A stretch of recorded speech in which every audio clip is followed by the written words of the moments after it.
How to create your December dump Instagram story. Hello everybody, welcome back to our channel. In today's video, we are going to learn how we can create the your December dump Instagram story. So let's just dive right into the video and just go on with the process. So if you want to create your December dump, these are the process you may follow. First of all, head over to your Instagram and just go on with the normal process of how you usually post your story. So just go ahead and select up a picture. Once you have selected a picture that you want to post on your dump story, multiple or a single of your December, all you need to do is go ahead and tap on the sticker icon at the top. Tap on it.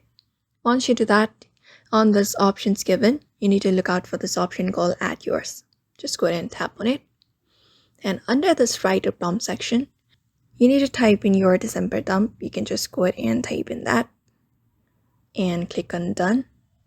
After that is done, you can place it like this wherever you want in whichever part of your story. Just go ahead and do that. After that, post it, and that's it. So that is a very easy method you can apply up if you want to create your December dump Instagram story like this.